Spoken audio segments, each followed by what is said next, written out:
building. How's everybody feeling on this hump day? Yeah. What's good, man? We got Raiders talk to talk about. They are practicing during the bye week. Thank God, because they need all the practice they can get. Will there be a new quarterback? Should there be a new quarterback? Should there be a new coach? We'll talk about that. Will Jacoby Myers get traded? All that and more right now. What it do, man? What's good? What's good? How's everybody feeling out there? Robert Penna says something, but I don't have any glasses. Shit. Hold up. Wait. I'll find some glasses.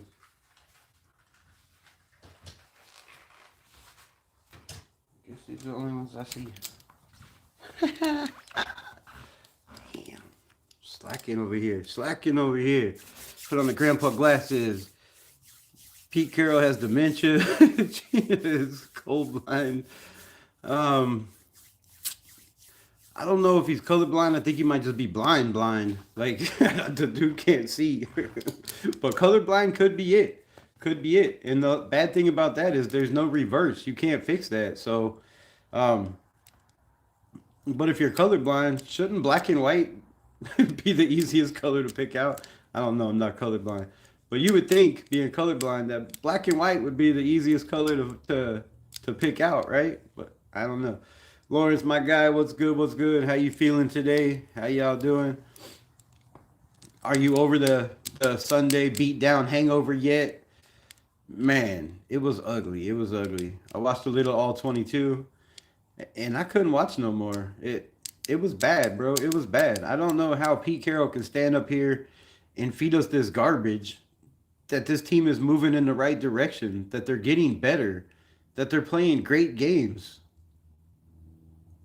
That's not dementia. That's stupidity, bro. Like the I don't know. I don't know. And then we got Mark Davis saying he has faith in Spytek and Pete Carroll, and they're not going anywhere, which to me is a problem, bro. It's a problem. Like, you're so willing to fire all these other coaches, and now all of a sudden we have one of the worst teams and one of the, I'm not gonna say the worst coaching staffs, but the most blind coaching staffs.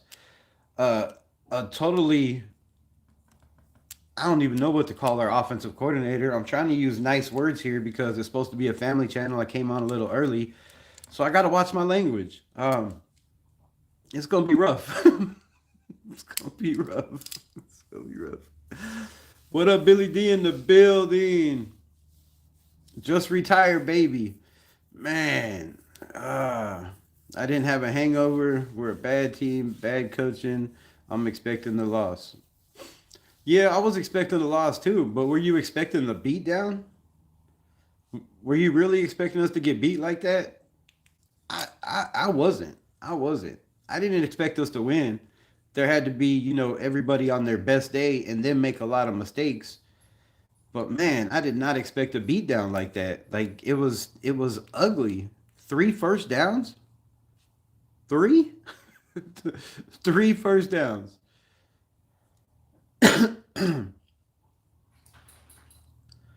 30 plays?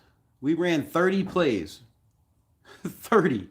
30 in an NFL football game.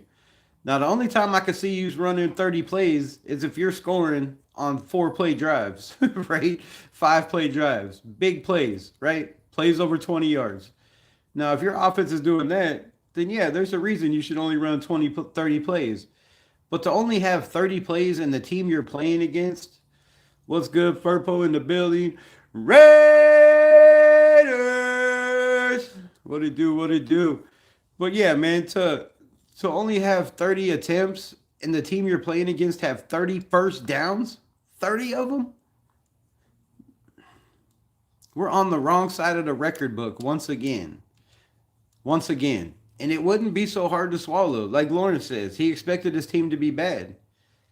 But I expected, as a Raider fan, to be able to believe in the coach that they brought in when he says he's won 10 games every year and this team is going to hit the ground running.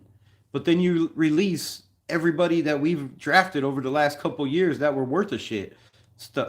Poop. Whatever. So yeah, man, I expected them to lose, but I didn't expect a beatdown like that. I did not.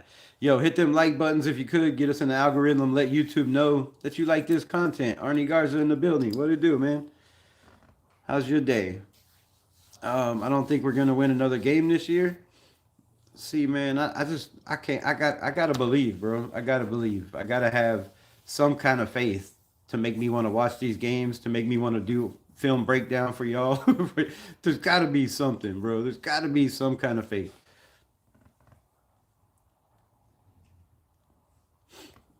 And you see signs of okay games, right? You know, against decent teams, bad teams. Um, the Titans fired their coach. Look like they're starting to come up, right? All these teams have good players. All these teams have Pro Bowl players. Some of them have a couple Hall of Fame players. So all these teams have good players, and we've played. We've showed signs where we can play games where we can have 85 yards in the second half given up with no rushing yards. You know, we've done it. We've done it, but we can't do it consistently. So there are signs that it's there and it might be coming. But man, when your quarterback gives the ball away or can't run the offense, there's no signs of life. Everything goes through your quarterback. And if your quarterback is not in sync with the offensive coordinator, if it's not in sync with your head coach, if he's not in sync with your players, you're going to struggle. You're going to have problems. You're going to have a lot of problems.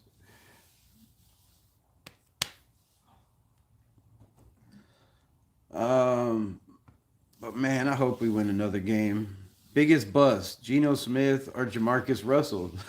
I mean, I don't know where my shirt went, but you know what it is. You know what it is. Jamarcus Russell had upside. There was still upside. The point was he didn't want to practice. Point was he didn't have any heart. Um, and he got paid and was like, shit, I'm gonna spend this money. But Geno's the same way. I don't think Geno Smith would ever have been a starting quarterback in the NFL if it wasn't for Pete Carroll. You know what it was? Is he's over there on the sideline every game going, damn, I could throw better than that. Damn, I could tell right now. If you look at his interviews, listen to Geno Smith's interviews. I guarantee you that man for 2 years was in Pete Carroll's ear saying, really? Come on, man. I could run better than that. I could have thrown better than that. I could have made that pass, right? Come on. I got upside. I got motor for 2 years, and then finally Pete Carroll became buddy buddy with Geno Smith for having him on the sideline right next to him all the time for 2 years, and now he's got this love for him that's gonna kill this franchise. Shout out to the 16 people in the building. If y'all could tap the screen, double tap it, hit them likes, I'd appreciate it. Arnie Garza says, if you're the GM, who would you trade, cut, or fire?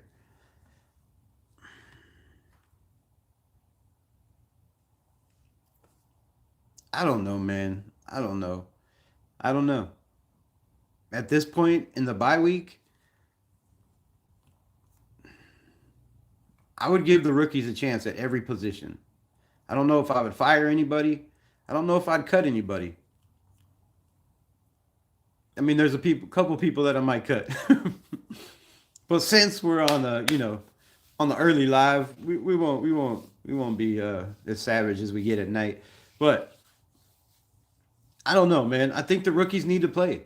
I think the rookies need to play against Jacksonville, whether it's for a series to see if there's a change. I think there needs to be a change at quarterback.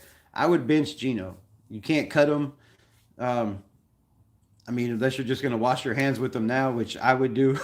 We made a mistake. You got to go and run with what we have behind him for the rest of the season because he's not going to snap out of it. He's not going to come around. His body language shows everything. Geno Smith does not want to be out there. He does not. So Geno Smith's got to be benched. And whether it's Kenny Pickett, whether it's Aiden O'Connell, or whether it's Cam Miller, I really don't care. I just want to see good football the rest of the season.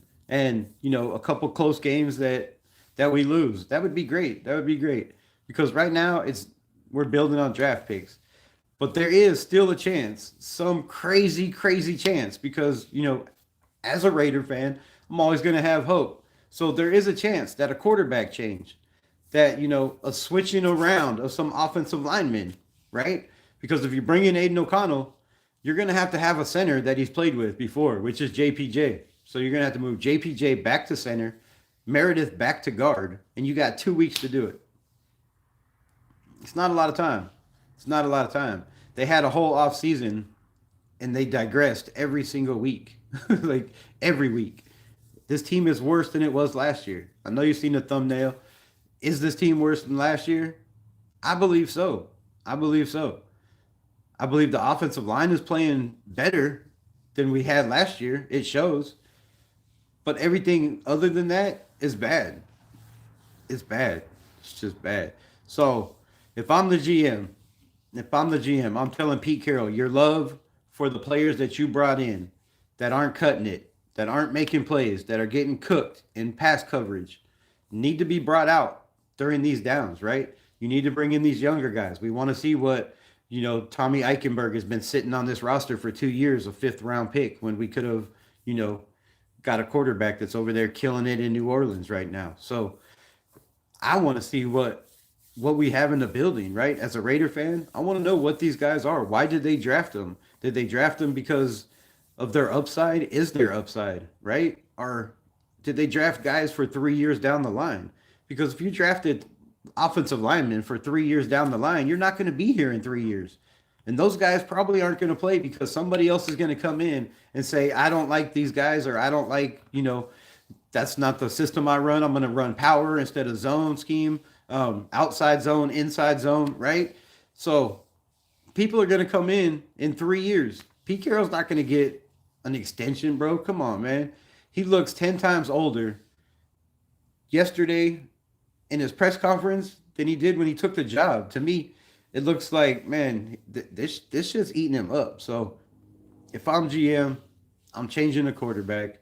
I'm putting JPJ back at center, and I'm putting Meredith back at right guard, and I'm saying this is what we got, and this is what we deal with.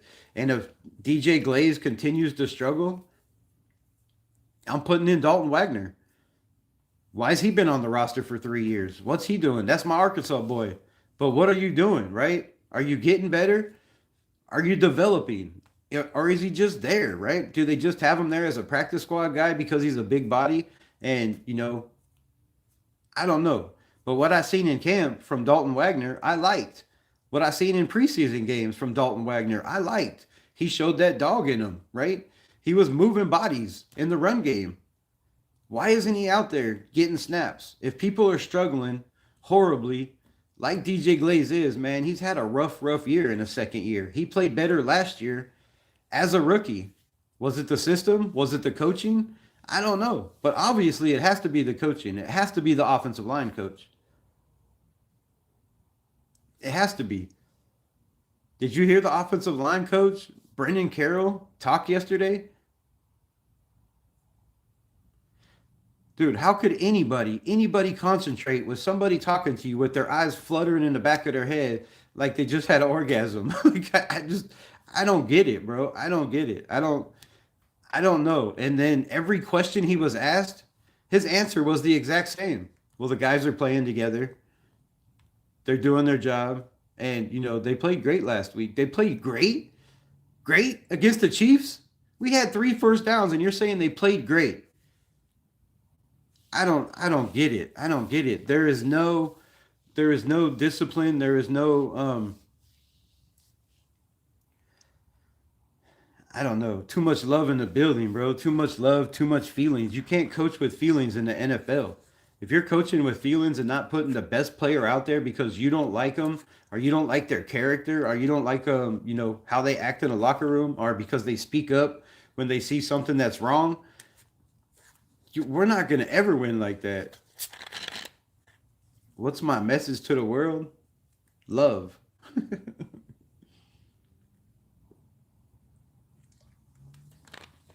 Stop the hate. Stop the hate. They want us to hate. Break the chains. Break the chains. When I saw Gino in the preseason, I knew this season was a wrap, right? I mean, he come out there, played what? One One time had no touchdowns, but one touchdown in the preseason, right? He looked like shit. Looked like honest poop, dog poop. And then you have, Aiden O'Connell and Cam Miller that come in. Cam Miller comes in with the threes and is killing it. Now, yes, he's going against third and fourth string defense, but they're still NFL players. They're still 1% of 1%, right? Some of those guys are starting right now for the San Francisco 49ers. The guy that picked off Aiden O'Connell is killing it right now in the NFL. I think he had another pick, a pick the last 2 weeks. So but they got some players, bro. They got some players, and they develop these players. Unlike us, who just draft them and then sit them on the bench and be like, okay, you don't even get to dress out. You're not even dressed out for the game. JJ Pegues, Tonka Hemingway, guys that have made a difference every time I've seen them in the game. Now maybe I have my Raider blinders on, but I watch a lot of film and I see these guys getting pressures. I see these guys winning their reps, but then they're sitting on the bench. Why? Why? I don't. There's no. I don't see what Spy Tech, what Mark Davis, and what Tom Brady are seeing in this coaching staff to say we believe they're going to turn it around. Because I don't see how anybody in that locker room could be happy with the way shit's ran. That Geno Smith is out there throwing 10 interceptions and there's no consequences, and your coach is saying he's doing a good job. He's playing well. All the turnovers are because of the offensive line, because of the rookies. They're everybody's fault but Geno. Come on, man. If you have a kid and they both get bad report cards and one gets grounded and the other one gets bought a gift, come on. You're going to have problems in your household, right? There's problems in the Raiders household, man. There's problems. You can't tell me that every one of these guys in the locker room that have been playing in the NFL for however long they've been playing are in this locker room and don't see it, but us on the outside can see it. We can see it on the sidelines. You can see it in the interviews. You can see it in everything that Pete Carroll says. It's a problem. It's a problem. AP was coaching better than Pete. If AP was allowed to coach, I think he would have did just fine, man. I know people are going to hate because, he missed all the steps, but I don't hate on that, bro. I don't hate on that. When I started in the union, I hustled my ass off. I started at $6.25 an hour, right? Within 3 months, I was making $15 an hour. Everybody's like, how'd you do that? Because I went to class, I worked, I learned, and people were like, bro, you're outworking everybody here that's making more money than you. You need a raise. So, I mean, I don't hate on anybody that came up quick. And AP, hustle or no hustle, he had that team fired up. Again, he took over as head coach and had two games with 0 penalties. There's only 2 teams in the history since the NFL has started, only 2 teams in the history that have had 2 games with 0 penalties in a season.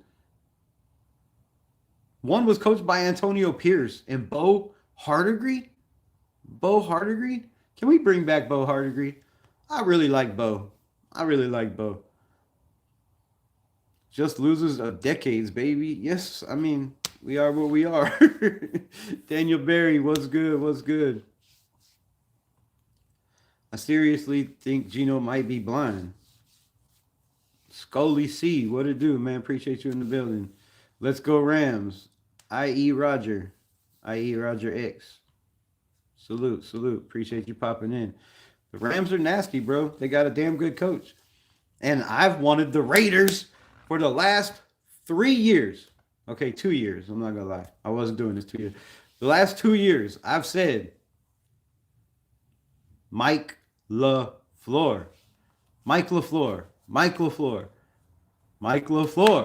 Head coach. Give him a shot, right? His brother coached underneath Sean McVay at the Rams for only 2 years, and then went and coached the Green Bay Packers, who have got Micah Parsons, Josh Jacobs, Nate Hobbs,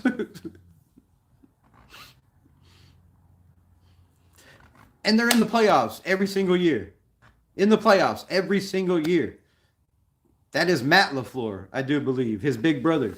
But his younger brother, Mike LaFleur, took his older brother's position as offensive coordinator when he left. He was also, I do believe, assistant head coach. He's been with Sean McVay for a while. This man needs a shot. The Raiders need a young, up and coming coach. If you look at Jacksonville, if you look at, I mean, even the Jets, as bad as they are, they still look better. Their games are closer. They're scoring damn points, and they're benching a quarterback that doesn't have an interception all year long. And they think that's gonna change it. I don't know, man. I don't know. But yes, Geno is definitely blind, and the Rams have a damn good coach, bro. A damn good team. They draft well. They drafted the best linebacker in the he's going to be the next. Okay, I won't say it. But yeah, he's going to be the next greatest linebacker of all time, bro. That dude is freakish. Fire 1, Mark Davis Barber. 2, fire Mark Davis. 3, Pete. 4, Geno. And Pete's sons. All right. I don't want to toot my own horn, man. But if you ever follow this channel, and if you don't follow this channel, well, damn, follow the channel. 14 people in the, double tap the screen, hit the like button.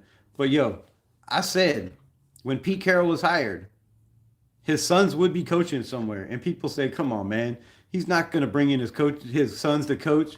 He's going to bring in people he knows. He wants to win. He's not going to do that." He brought in his sons. They're not helping. Matter of fact, they've made us worse. Now, the offensive line has played okay, right? They've had their ups and downs.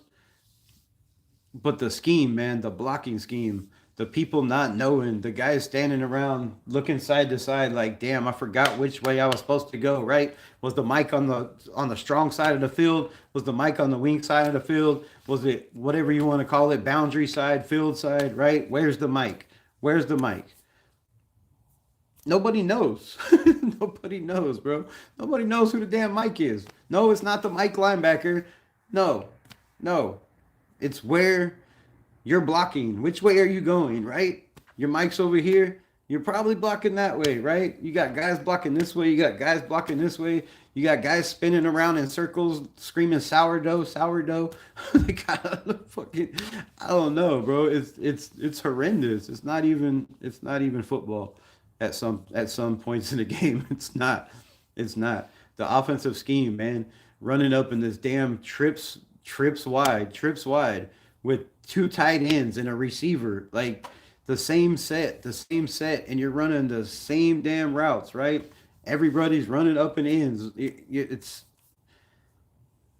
nasty work, bro. It's nasty work. Chip Kelly's got to go. I don't mind Pete Carroll. If Pete Carroll could get out of his Geno Smith thing, Pete Carroll's going to help. Pete Carroll, he knows football, right? Everything he says in his press conference, minus the Geno talk and the JPJ talk, he's right. If you look at the film, right, there are mistakes. There are guys that don't know where they're supposed to be. But on the other hand, he also says he has no problems playing rookies, but he won't play the rookies that could possibly help this team. You won't even give him a shot. The one rookie we drafted in the 6th overall touched the ball 6 times in a whole entire football game. 3 of those were in the 4th damn quarter. In the 4th quarter. You're down 31 points to the Kansas City Chiefs in the 4th quarter, and you put your 6th overall running back in to give them the ball for the 5th and 6th time? Who's calling the shots over there? Who's making these decisions, bro? Because whoever that is, they need to go. Well, I've said it since week 4. This team's not, unless a miracle happens and everybody just, it all clicks. We're good. We know how to beat teams. Unless that happens, bro, which is very slim with the teams we got to play, unless they have a lot of injuries coming up, it's going to be a long season. So hand it to Patrick Graham. Say, Patrick Graham, right? You had your coaching interviews last year. There's a lot of talk about you being head coach again.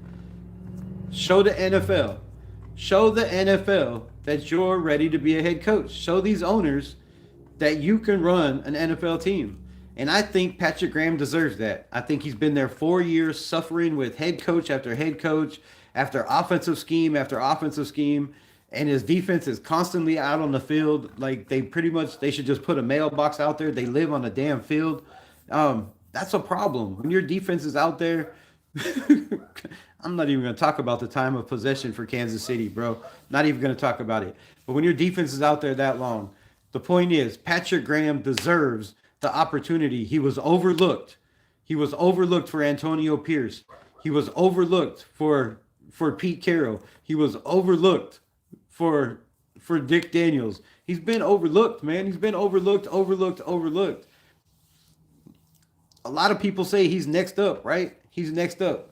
When you hear him talk football, when you hear him talk about what he's got to do to stop the other team, he knows the offenses on the other team better than their offensive coordinator, better than our offensive coordinator.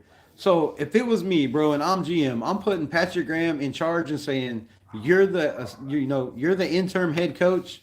You make the decisions. Who you want to stay, who you want to go. It's up to you. It's up to you. We're giving you all the reins for the rest of the season.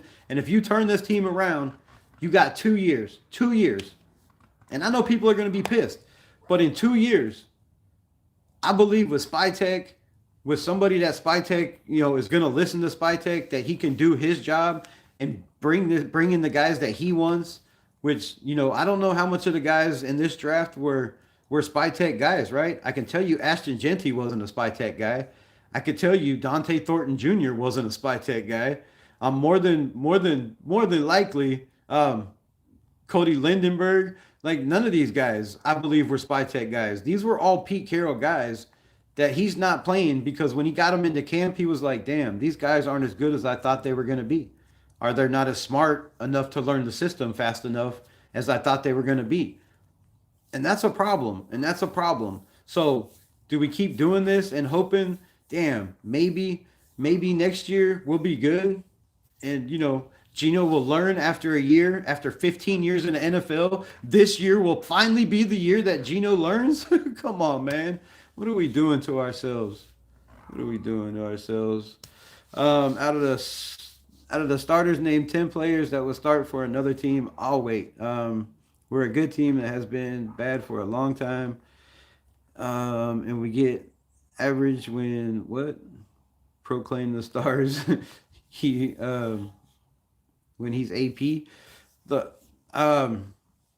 10 starters that could start for another team right now: Jacoby Myers, Brock Bowers, Ashton Jeanty, JPJ, more than likely probably Dylan Parham, Colton Miller, Jeremy Chin. I think Darian Porter, from what he's shown right now, other teams would play him as a starter. Darian Porter Jr. I'm running out of guys here, bro. I don't know. Michael Mayer would probably be a starter on, a lot of teams or get a lot of damn playtime. Jonah Lalu, Max Crosby. I think Jonah Laulu would definitely get starts on, on somebody's roster. The kid needs the shit. Malcolm Kuntz on the right team, right? He's above average on win percentage, just not getting to the quarterback because they're getting the ball out too fast. Every team knows that this defensive line can get to the quarterback, and they're throwing the ball short. Nobody's taking deep shots. Go look at the PFF stats. Plays over 20 yards. The only team that really took plays over 20 yards that beat us were the Colts.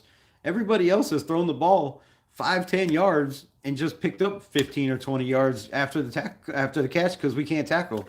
So there are 10 starters that would start on another team.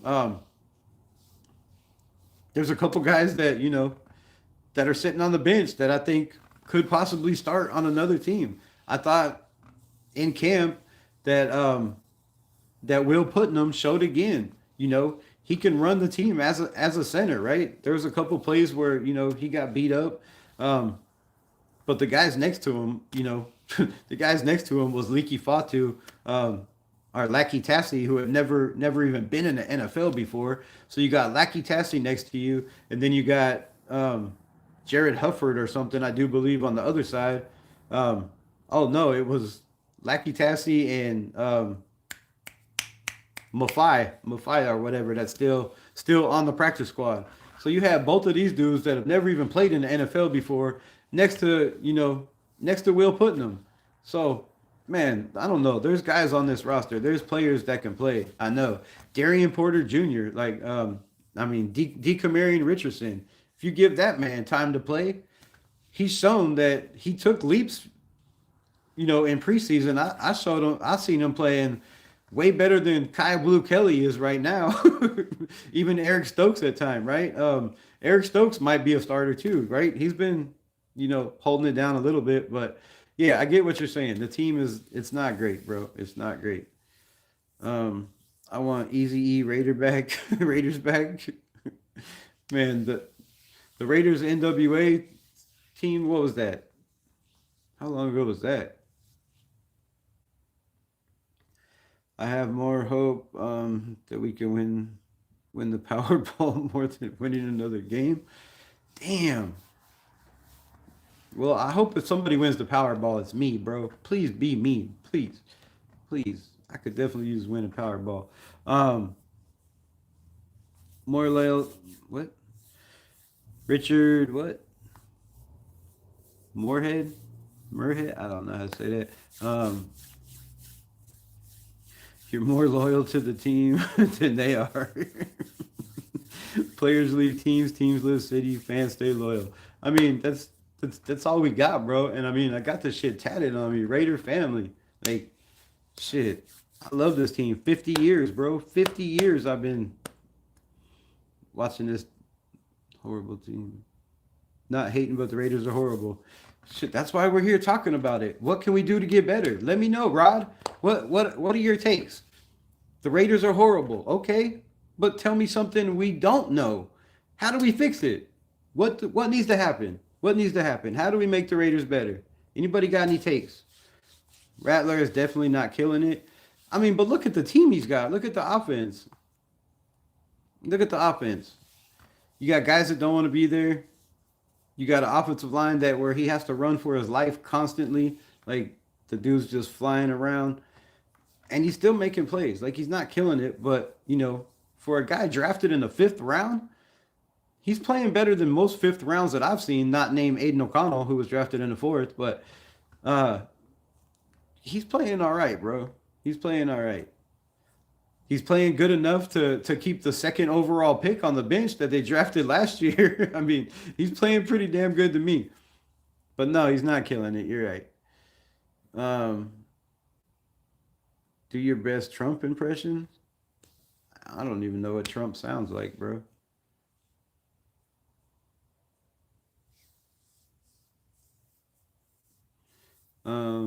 Rod, I disagree. We are trash cans. Trash. Dumpster fire. I don't know what Trump sounds like, bro. What does Trump sound like? I don't do impressions, bro. Super chat.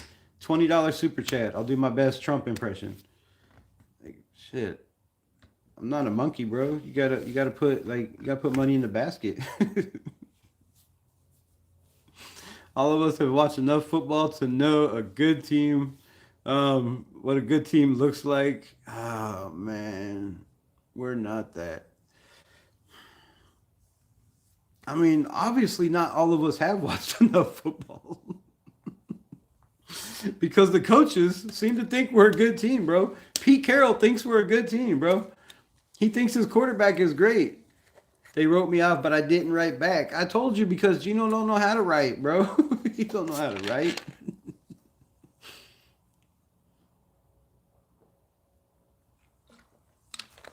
If you could write, you would have wrote back a long time ago. Come on, they write me off. I'm writing back instantly. Not Gino.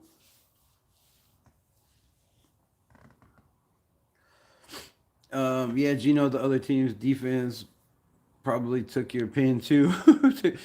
The other team's defense took Gino's heart, bro. They took this right here, wherever it is. I don't know. But that's what they took. They took his heart, bro. That dude don't have no heart. That dude doesn't have any heart, any heart. And if I can find it in my heart, which I'm starting to lose a lot of being a fan, this shit is never gonna change, bro. 4-13, 5-12, 7-8, 5 and oh my god, dude.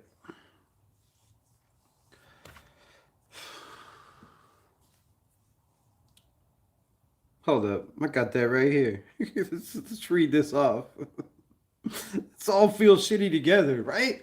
It's all feels. If I gotta be in pain, we all gotta be in pain. 2003, 4-12. 2004, 5-11. 2005, 4-12. 2006. Anybody want to guess? 2-14. Oh, 2000, yeah, 2-14. 2007, 4-12. 2008, 5-11. 2009, 5-11 again. 2010, holy shit, we reached 500, 8-8. Back-to-back years. 2010, 2011, the Raiders were 500. 2012, 4-12. 2013, 4-12. 2014, 3-13. Improvement, baby. 1% every day. 2015, 7-9. Oh, we're getting up there. We're getting up there. John Gruden pushing us in the right direction. 2016. Oh, wait, that was Del Rio. 2016, 12-14. Let's go. Let's go. We were second in the division. Second. Second in the division. I just lost my shit I was reading. What was that? 2016, 12-14. Second in the AFC West. 2017, 6-10. You can't make this shit up, bro.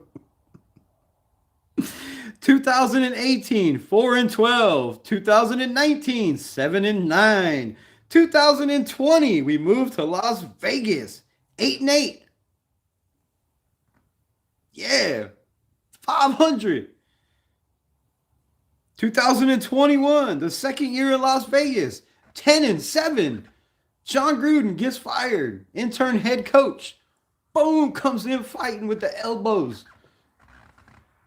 Right? The team had heart. Make it to the playoffs. Max Crosby, 3 sacks, 3 assists.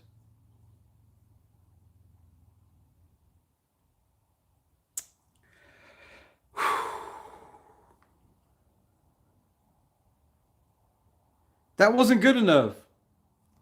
Right? Rick Bisaccia, not a good enough head coach. Right? Doesn't deserve another chance. Let's go with Josh McDaniels. Let's go with Josh McDaniels. 6-11. 8-9.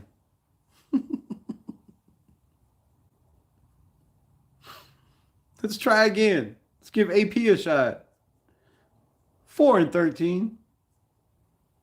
4-13. Now with Antonio Pierce, man, with Antonio Pierce, I could totally see 4-13, right? You go with Gardner Minshew. You don't trust your gut, who Antonio Pierce has quoted himself. I didn't trust my gut. I should have went with Aiden O'Connell. Who won us games and had us a chance to make the playoffs, a slim chance. But if we would have won 2 more games,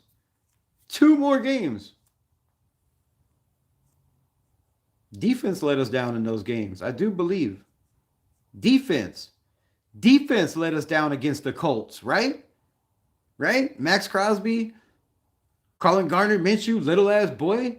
Our defense folded like a lawn chair. They came down, kicked a field goal. Raiders playoff chances. That wasn't our quarterback. That wasn't Aiden O'Connell. We had 21 points, I do believe, in that game. 3 tutties. That was not AOC. That was our defense getting cooked by Gardner Minshew. Gardner Minshew, who then comes to the Raiders. You can't make this shit up, bro. You can't make this shit up. Who then comes to the Raiders, and they're like, well, damn, he beat us. We're paying him $24 million, $25 million over 2 years. He's got to start. He's got to be the man. Let's put him in front of Aiden O'Connell. Ruined that season. So after 3 games, 4 games, when you get cooked by the Carolina Panthers,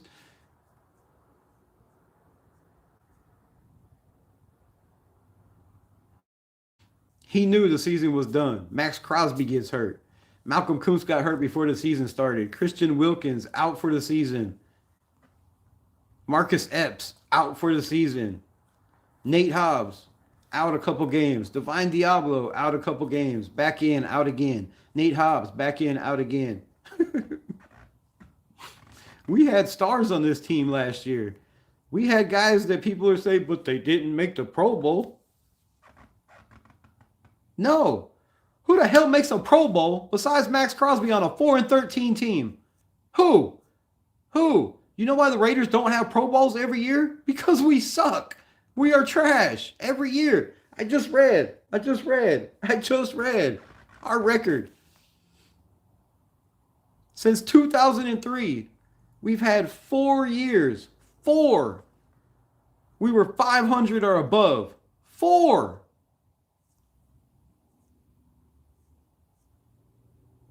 But we're going to bring in Max Crosby, or we're going to still continue to act like Max Crosby is a god and he's the savior of this team and he's the franchise.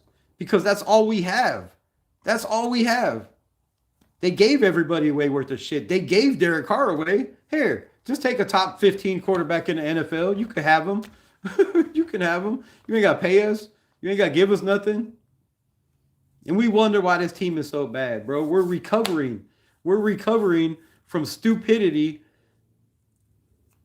And we take 2 steps forward. We take 25 steps back. We're never going to reach the finish line. We're never going to get there.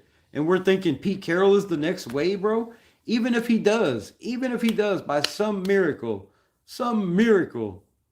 change quarterbacks and have this team winning games.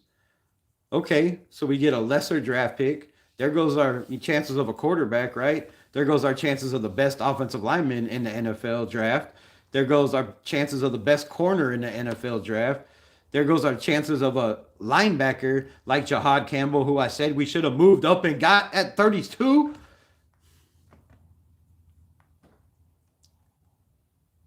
For Jack Best that we're not even using?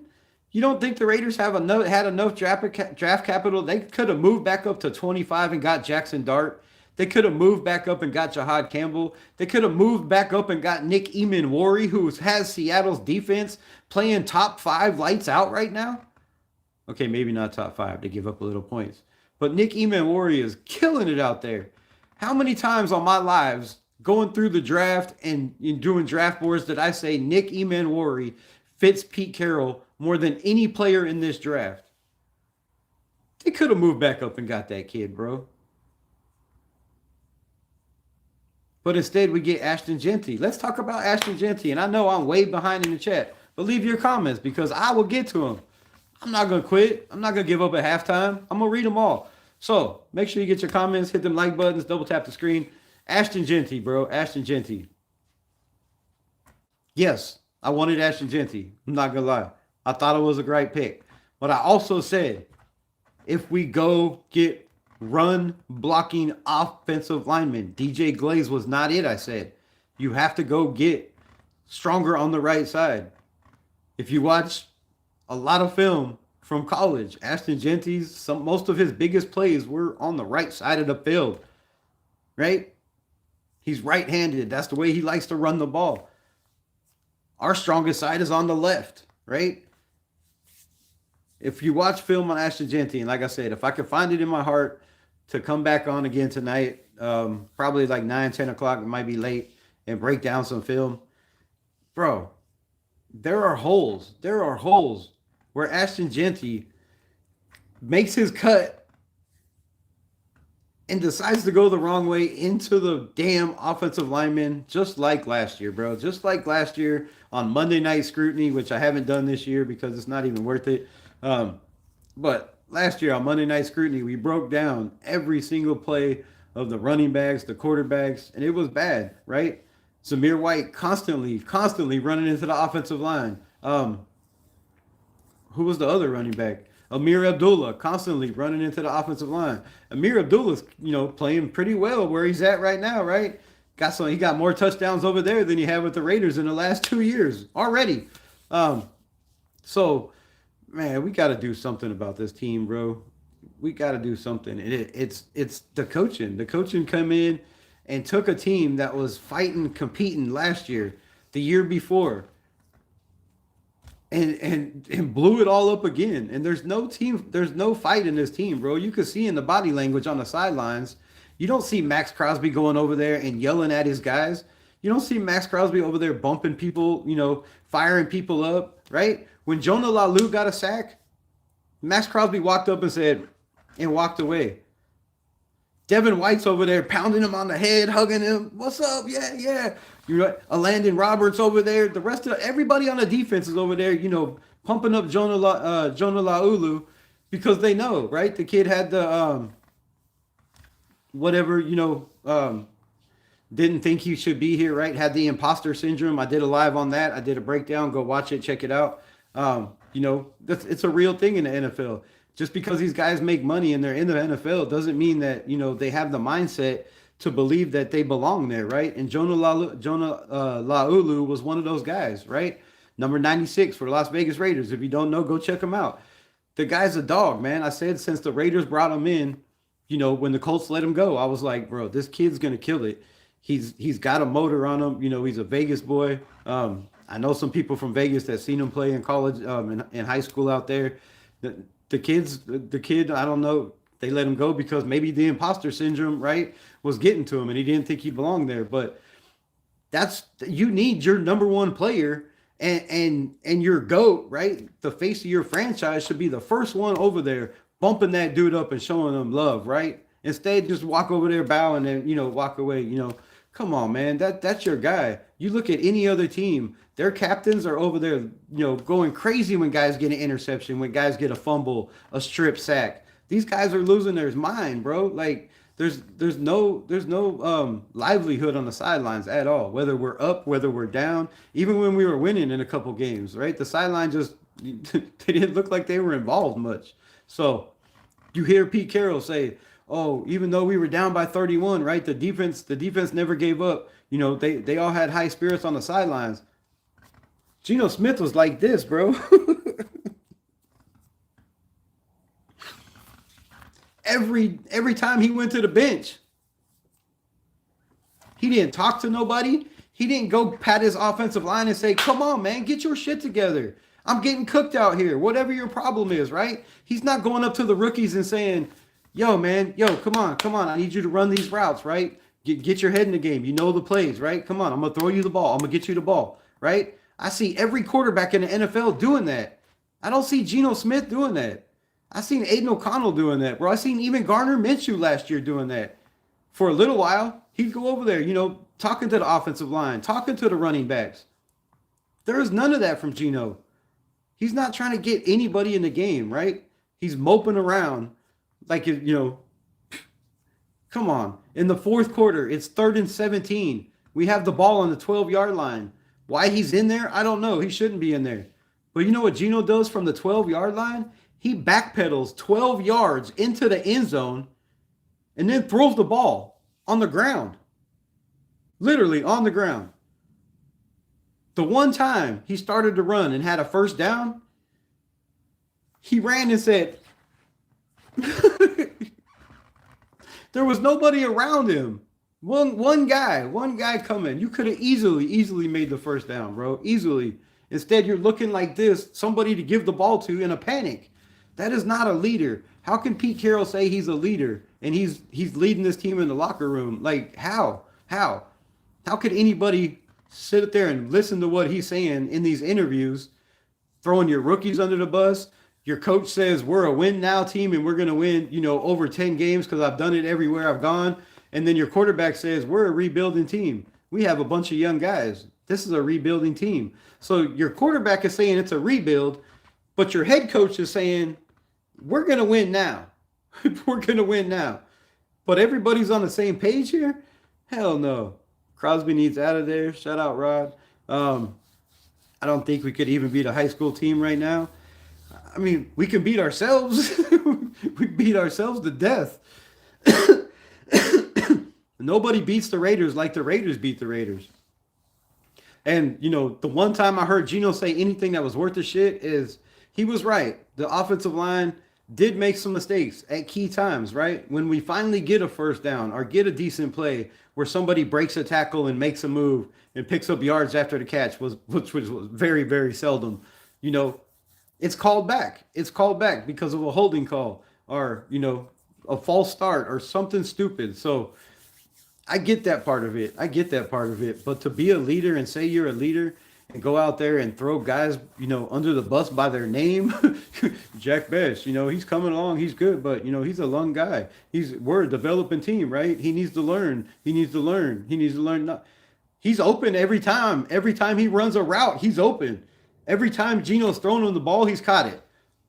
But that doesn't gain your faith in that dude. What is your problem with Jack Best? Because he's a rookie? Are you really that big-headed that you think, oh, well, he's a rookie. He needs to, earn his time because you sat on the bench and you couldn't get it together for 12 years in the NFL? You think everybody else should be on the bench for 12 years before they get to play? Come on, man. Pete Carroll says we're practicing during game days. Yeah, you're practicing with Geno Smith. 15, 14, however long he's been in the NFL. You spent 12 of those years on the bench. Learning on the bench. If you weren't on the bench like this, maybe you would have learned a defense. Maybe you would have learned one defense. Because I hear him come out there and say, oh, well, they had it too high, right? Or, I seen the safety coming in the box. Bro, you sound like you know about as much as defensive football and schemes as Brandon Carroll knows about the offensive line. And that is a huge problem. That's a huge, huge problem. Why am I grateful that the Rams have a damn good organization? Oh, that's why. You should be. You should be. They have a very well-ran organization. They give coaches a chance. Sean McVay didn't come in there and knock the lights out, right? Right? They develop quarterbacks. They believe in guys. They'll bring guys in the building and everybody that leaves there goes there and, ends up being a starter in the NFL. Baker Mayfield, which everybody gave up on way too early like they do Aiden O'Connell. Sam Darnold, which everybody gave up on way too early like they do Aiden O'Connell. Even Mac Jones. Like, man, all these guys go to another system where the coach believes in them and the team believes in them. And they're playing lights out, right? They're playing lights out. But, everybody says these guys are bust right away. So Geno shouldn't be practicing, bro. If you're a head coach and you're telling me the team needs practice, does it make sense to have a 15-year vet practicing? Or does it make sense to have a 6th overall draft pick quarterback taking snaps in the NFL? Does it make sense to pull JPJ, a second-year offensive lineman? Two. A second-year offensive lineman. Does it really make sense to pull JPJ if you're going to stand there and tell me we're practicing and these guys need reps? Who needs reps more? Geno Smith, 15 years. JPJ, 2 years. And then you're going to pull him for a guy like Alex Kappa, who's been asked 3 years in the NFL, who's been in the NFL, 8, 9, 10 years now? Dude's been in the NFL for a while. Maybe not that long, but he's been in the NFL long enough to be considered a vet. And instead of putting in, I don't know, maybe your 3rd round pick, Caleb Rogers, if he's not cutting it or showing you anything in camp, maybe putting in Lackey Tassie, who is a mammoth of a man out there. He's a damn um, dump truck. The dude's a dump truck at right guard. Why isn't he out there getting reps in the fourth quarter down 31 points? Our coach is delusional. He is so old that he forgets what he sees and what he says. And I'm sorry, that's just the way I see it, and that's the way it is. It's obvious by everything he says. He forgets what he's saying. He forgets what he said in the last press conference. He forget what he told everybody when he was signed as the Raiders' new head coach for 3 years. Oh my God, 3 years at 73 years old. He forgets. He's lied about everything. Everything he said has been a bald-faced lie to the entire nation and everybody else who, stands up there and deals with this bullshit. I'll be right back. I gotta grab a package on the door. Package time. Package time. Package time.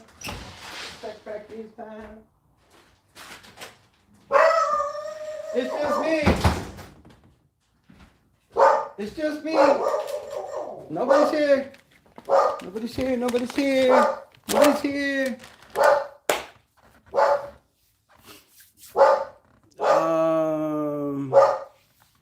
Joker Wakefield. What up? What up? What up? I'm no bandwagon. We ain't the Browns, the Lions, or any other team that haven't won a Super Bowl. We are trash. Yes, we suck. But don't give a fuck. Raider Nation for life. Raiders! Talk up!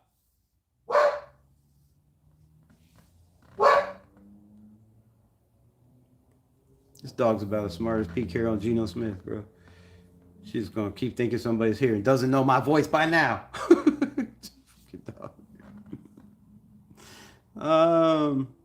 You're sitting on the bench. Fourth and sloth. Why are you sitting on the bench, bro? You got to get in the game. Get your head in the game, man. Practice more. Watch more film. If you're from Las Vegas, you can't say we won Super Bowls. What? What do you mean? What do you mean? I didn't say anything about Vegas winning Super Bowls. They won national championship in college basketball. They won titles with the Aces in WNBA. They won championships in hockey. But we ain't even sniffed a championship. We don't even know what that smells like. Honestly, we should all should have got Vrabel before we went to the Patriots. Honestly, it makes all the sense in the world now.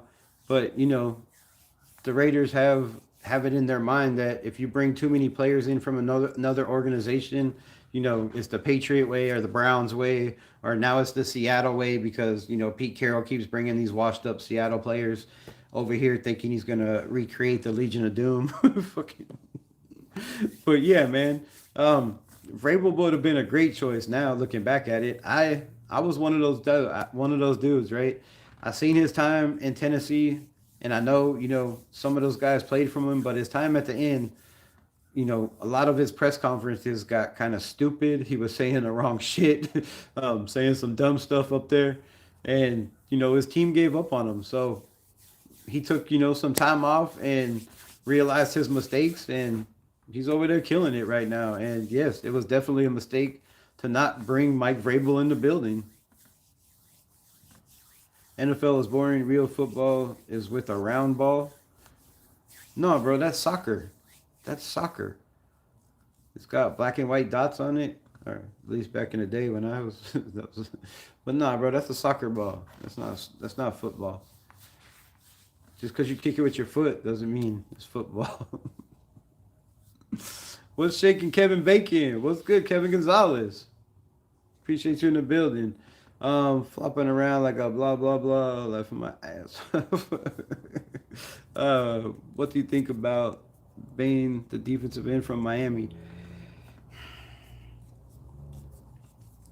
I don't know, man. I don't know. The last game against Louisville was rough, bro. And you're gonna have those days where they're gonna bring the back end to come check you. They're gonna chip you a lot. They're gonna bring in the tight end next to the tackle to kind of slow you down.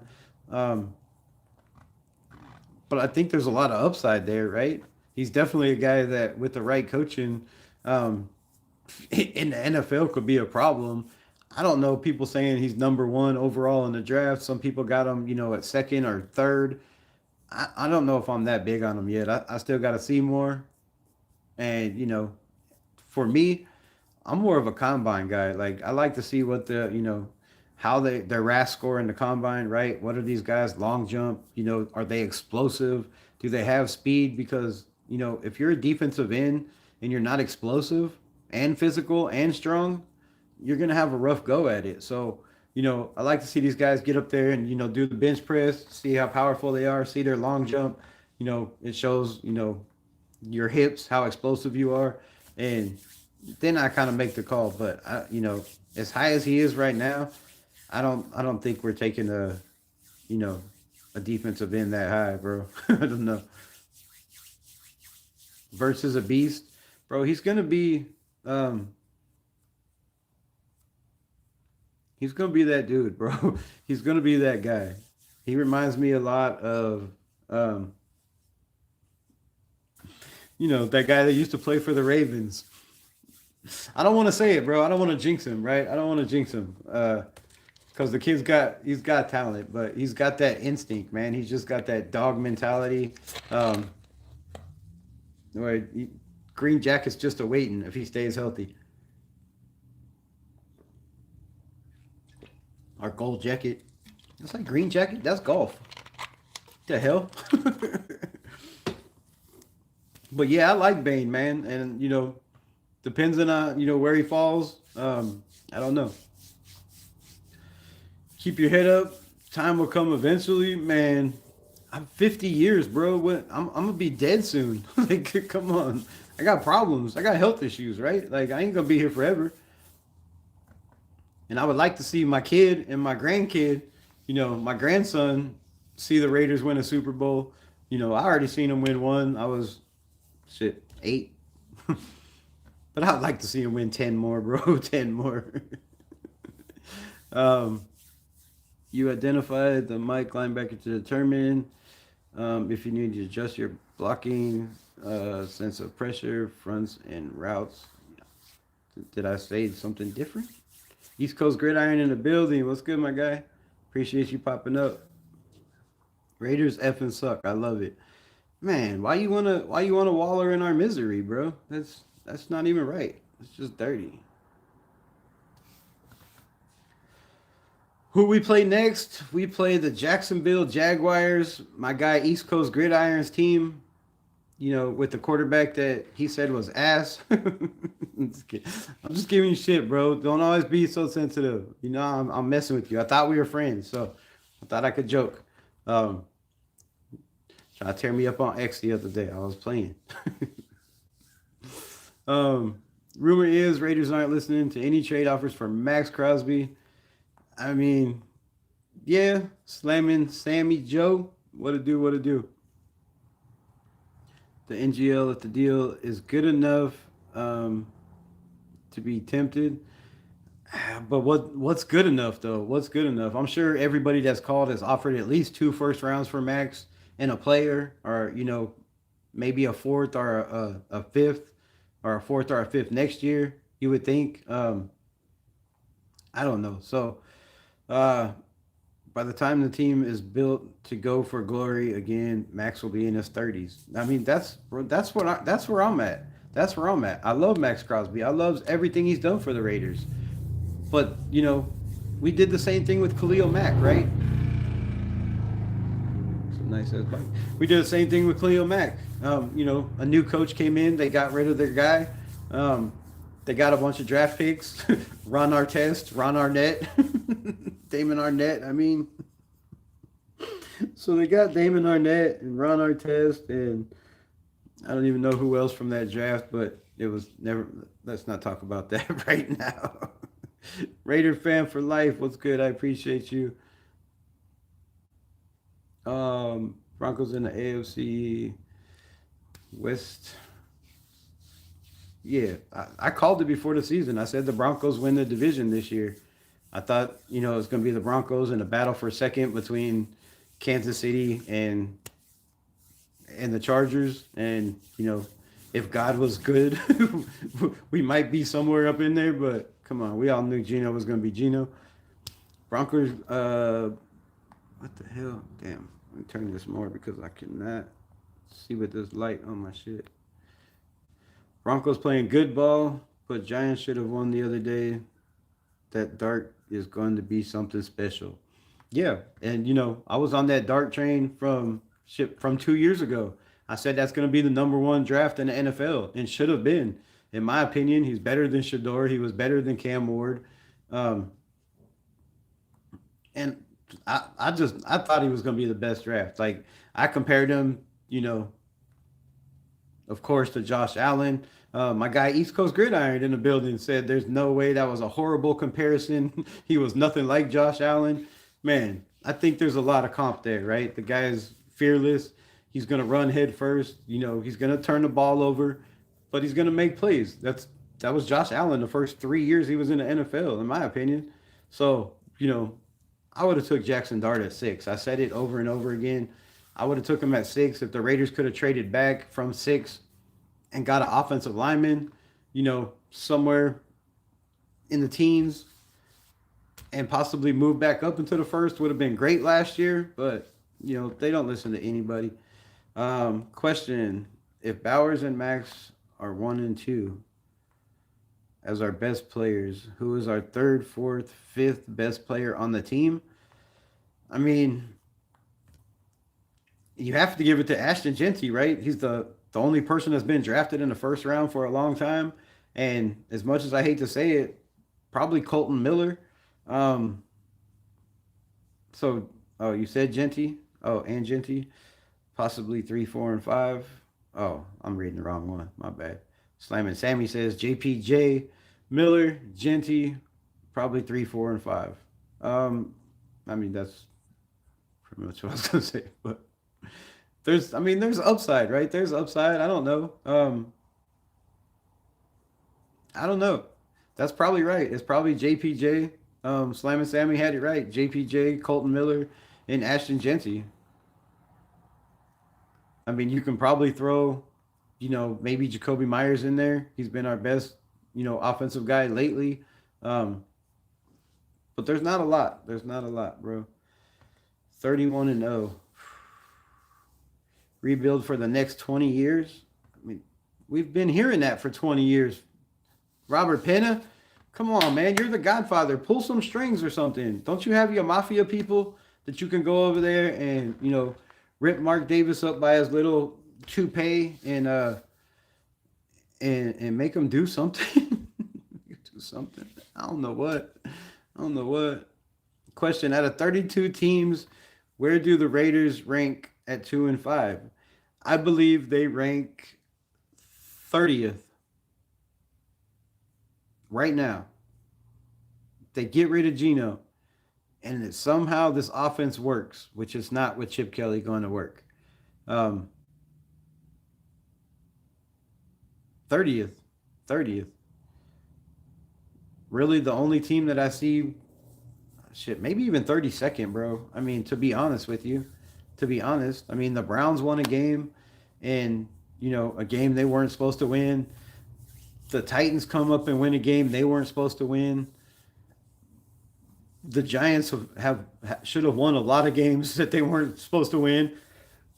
So, I mean, 30th. I might be nice and say 29th, but yeah, we're bottom of the barrel, bro. Bottom feeding. Worst in the league at every position. Pressure, win rate, sacks, touchdowns, touchdown to interception ratio, yards given up in the air, yards given up past 10 yards. I mean, you name it, bro. You name a stat, the Raiders are bottom feeding. Draft better would help. I mean, you really at this point you have to question Caleb Rogers and Charles Grant because they're is it just the coaching staff or they're really just that far behind? Are they not developing as fast as they like them to? Or is it Tom Brady saying, I don't want these guys to play, right? Is it Spytek saying, we drafted them to sit for a year? Let them sit for a year. We'll, get them out there at the first team reps next year in camp. And, don't worry about the offensive line. These guys have it. If that's the case, then, they have a plan, right? They have a plan. Is that plan going to work? I don't know. I don't know. More than likely not. But drafting better, man. I mean, you got Brock Bowers. We probably shouldn't have took Ashton Jeanty at 6. The offensive line wasn't ready. You didn't have a quarterback. You don't have a number one corner. You don't have a safety that can play the run and cover. You don't have a defensive lineman that other than Max Crosby that you're going to put out there consistently. I mean, I think we do in Jonah Laulu, but they just don't see it. They don't give him the reps that I feel he deserves out there. He's been better than Adam Butler. He's been better than he's been better than shit everybody they put out there. And then you draft JJ Pegues in the 6th round. You draft Tonka Hemingway in the 6th round, who all have upside. But to know how much of upside they have, and how ready they're going to be, you have to have them dressed, bro. You have to have them dressed. For example, Adam Butler was having back spasms, having problems last week before Kansas City. He couldn't go, right? The flight over there, whatever it was, his back wasn't taking it. So Adam Butler couldn't go. Wouldn't it have been nice to have JJ Pegues dressed out? Wouldn't it have been nice to have Jafari Harvey dressed out, who's a guy that has speed, has strength and power, has a couple of moves, he's going to get to the quarterback. Wouldn't it have been nice for the Raiders just to have these guys dressed in case of these situations? Wouldn't it have been nice to have Aiden O'Connell taking first team snaps with Jordan Meredith that he's never took snaps with before, right? Because now you can't change a quarterback. And I think Pete Carroll wanted it that way. He set it up to where we're stuck with Geno, right? Because his excuse is, well, it's a new center. You got Kenny Pickett. He doesn't have time with Jordan Meredith. You have Aiden O'Connell. He doesn't have time with Jordan Meredith. We only have 2 weeks. We can't put JPJ back at center and move Meredith back to guard where he should be, which I think 2 weeks is plenty of time to do that. They both have played those positions. Aiden O'Connell knows the offense, right? He knows the scheme. He's known it within a week or two, 5 times already since he's been a rookie. So, Pete Carroll has set it up to where Geno Smith is only taking first team reps with Jordan Meredith, who has never played center before except for this year. And we've seen the first snap from Kenny Pickett was a problem, right? We know Kenny Pickett, rumor has small hands. People say he's got, tiny hands and he shouldn't be playing quarterback. That's why he wears gloves so he can, grip the ball better. But then you got him taking snaps with Will Putnam on the second team, which, come on. Now the season started. So how many snaps are you really getting? You're doing walkthroughs and you have 14 padded practices that you can throw out there, bro. So come on, man. Come on. Question, can you name a positive stat from last Sunday?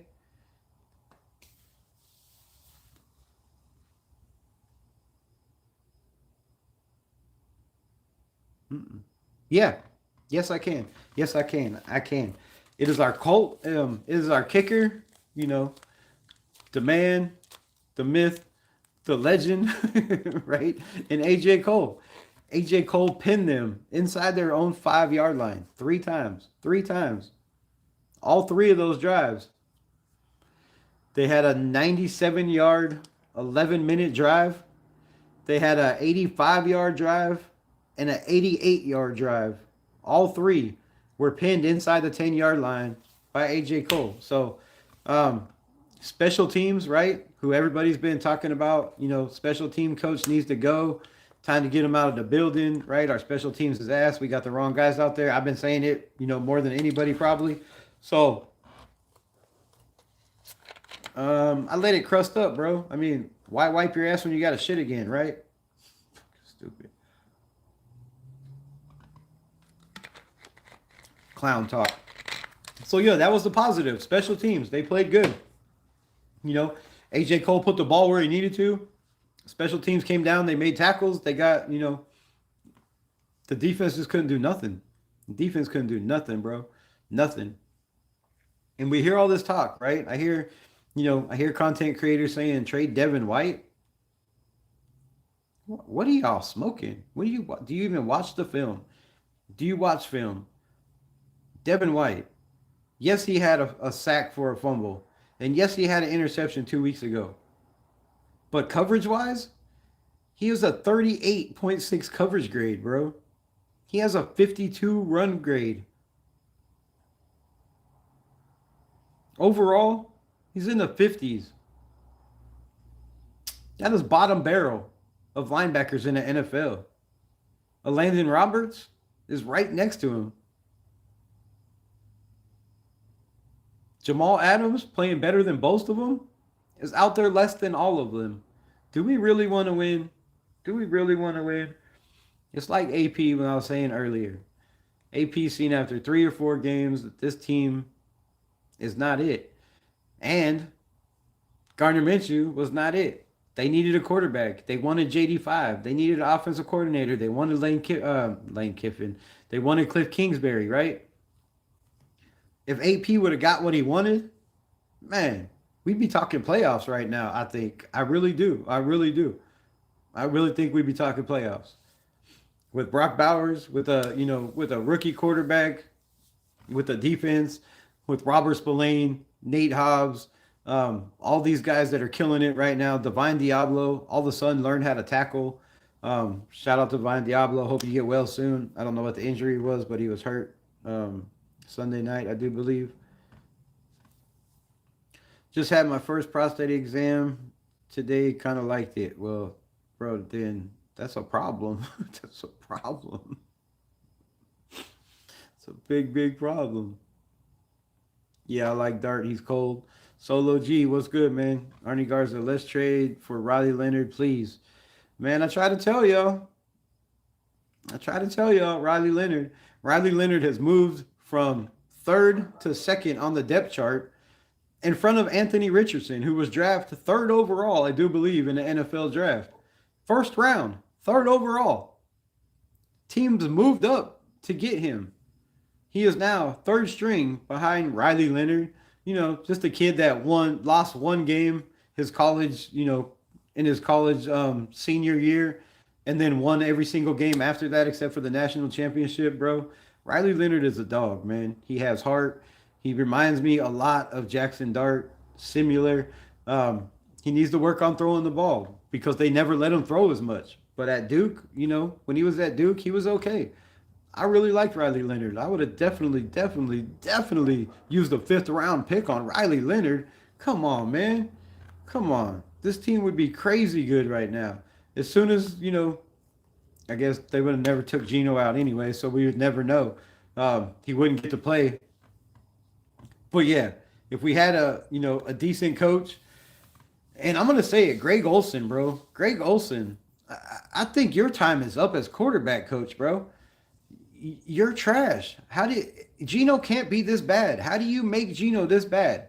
Like, what are you doing to these quarterbacks to make them so bad? The last couple years, bro, you just haven't had a good run with the offense calling, with quarterback situations. Like, do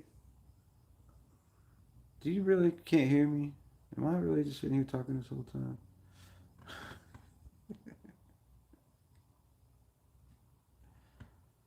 Real Talk Raider Nation, what's good? Appreciate you, my guy.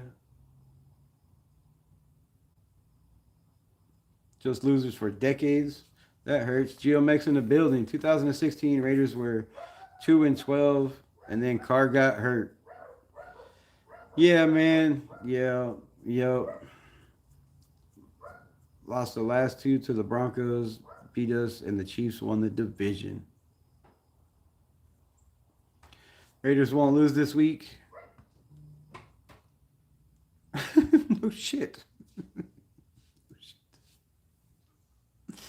Oh my God! Salute to the nation. Long day. Rest. Kiss my ass. Shout out. Shout out. Can y'all really not hear me? Y'all just clowning? Am I sitting here talking all this time and you can't hear me? Because I'm going to lose my mind, bro. AOC is injury prone at best.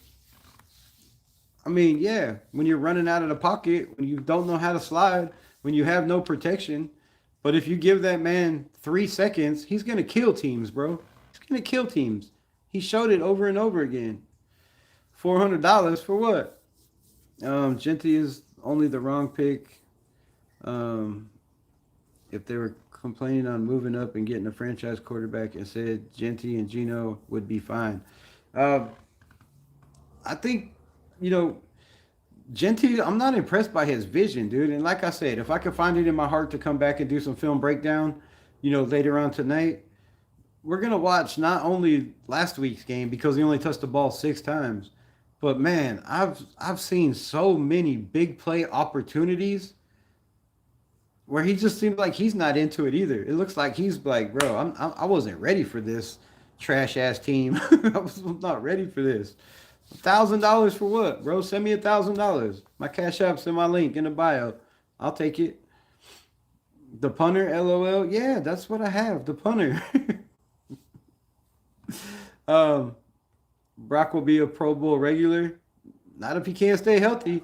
Not if they put him out there when he's not healthy and cause the injury to be worse. Like, man, they shortened Bauer's career.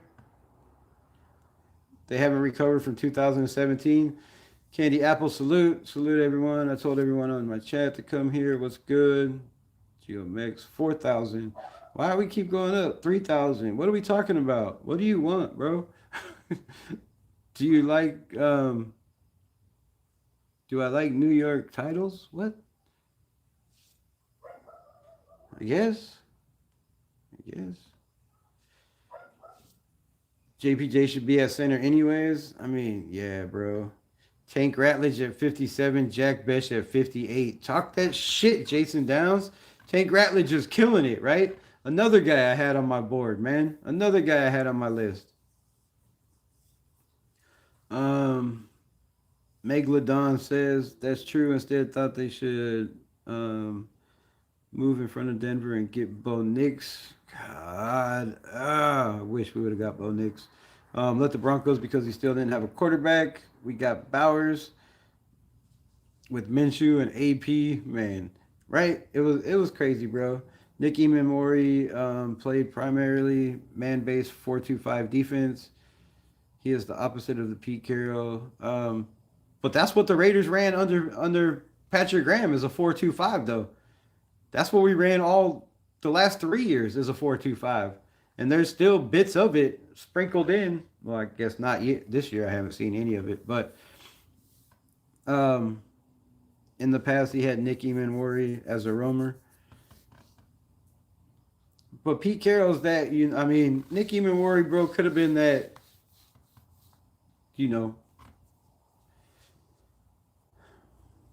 that Cam Chancellor type kill you in the middle safety. But not for us. Yeah, South Carolina. I'm just saying, the kid's a dog, man. He would have fit in any scheme, I think. You could tell he knows ball, right? The way he's breaking on balls, the way he's, in coverage. Like, this man, he's a smart-ass kid, bro. What's up? What's the deal with the dragon? I don't know. I don't believe in dragons. Nix is overrated. He had one good game. Bro, that's crazy, horror fanatic. Bo Nix is a dog out there, man. He's winning games in the fourth quarter, looking like Derek Carr back before he got hurt. He's a dog, bro. I like Bo Nix. We choose Bowers over moving up and getting Bo Nix. I don't think they chose Bowers. I think he fell to their lap. And with him falling, down that far, they had no choice but to take him. This organization would have never, ever heard the end of it if they would have not taking Brock Bowers at that position. Yes, we had Michael Mayer. No, it wasn't a position of need. And they probably should have traded, Michael Mayer right then during the draft. But they keep feeding us this 12 personnel that we're not seeing, bro.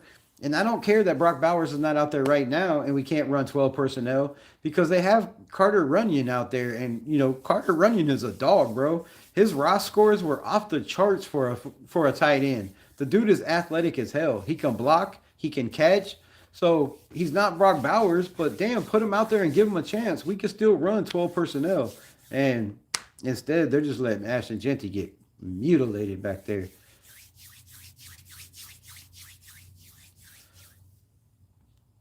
What the hell? Chiefs went 6 years before drafting their tight end and winning a Super Bowl.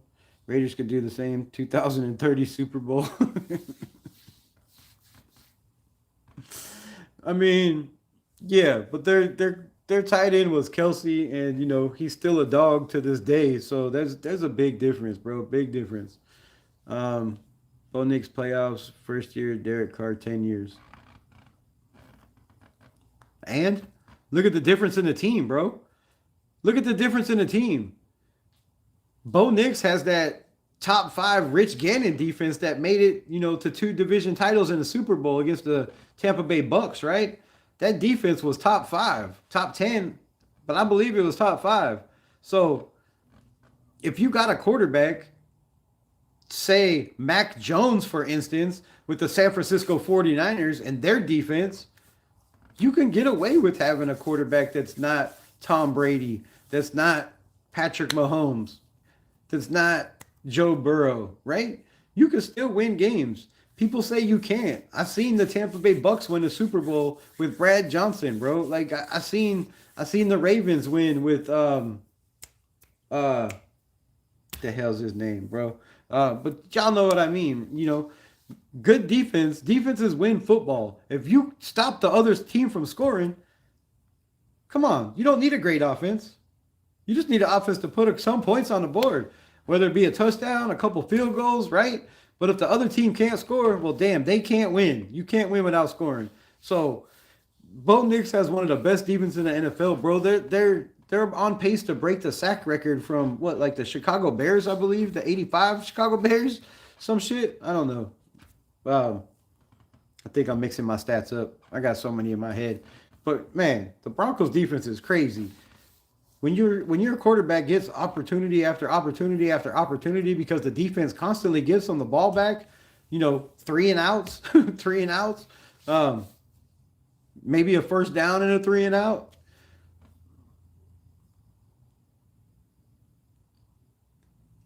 Derek Carr's never had a top 20 defense, bro. Never. I think 1 year in 2016 they were top 17. I think they want to say they were 17th best defense in the NFL. A lot of people should have been a Raider, bro. I was screaming, move up with the Patriots. Move up with the Patriots. You could have moved up, traded with the Patriots. Man, got Drake May, and the rest would be history.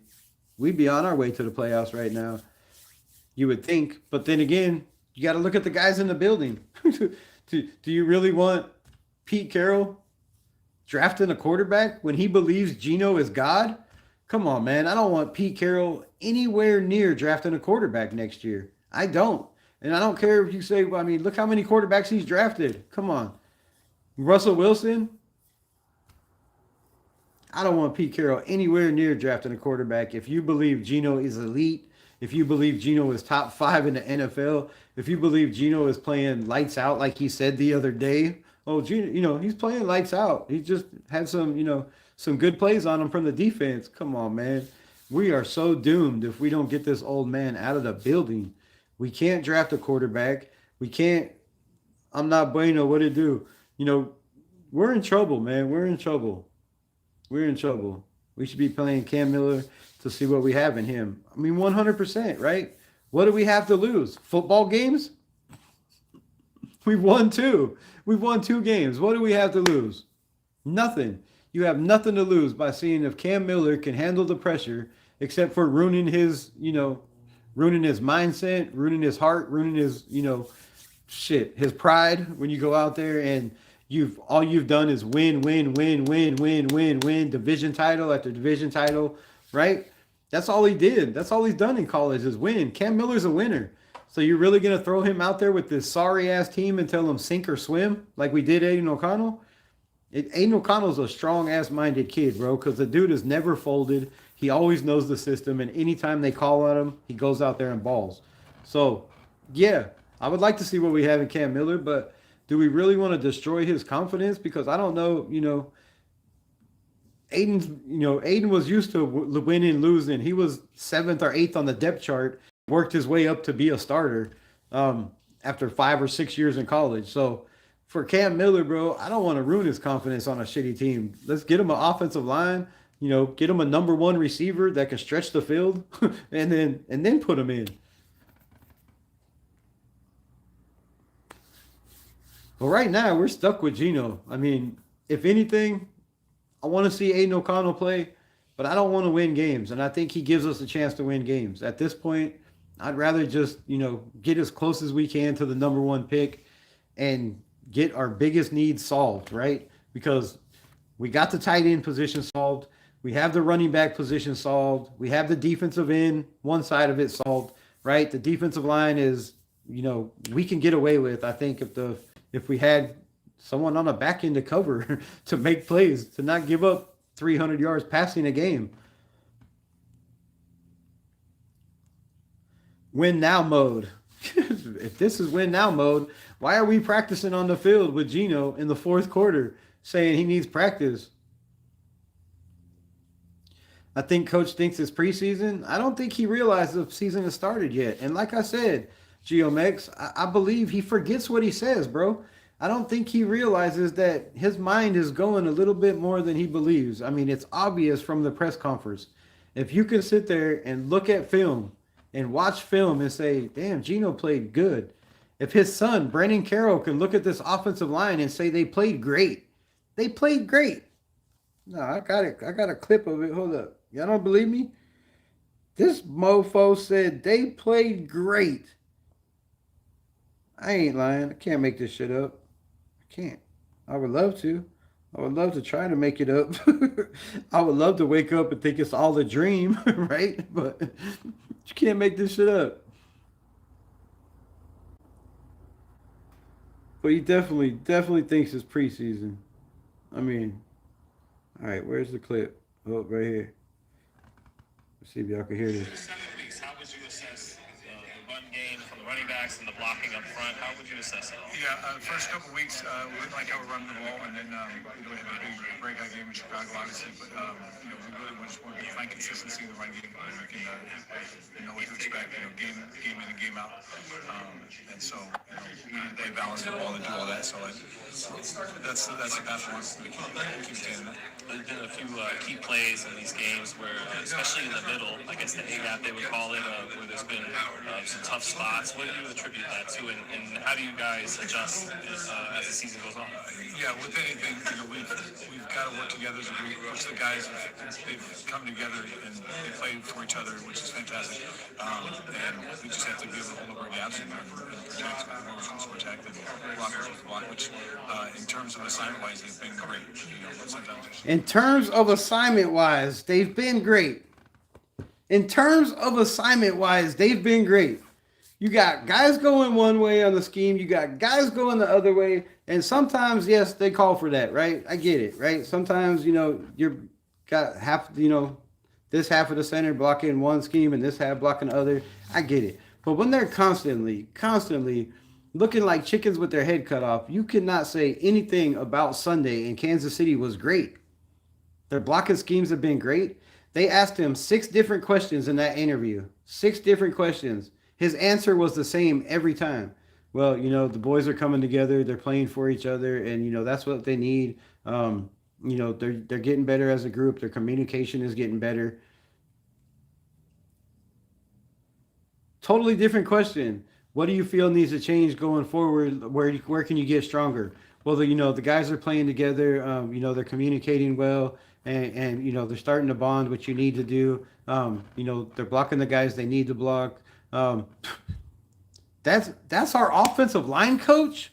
That's where we're at right now. Come on, man. This is, oh my God, this is so crazy.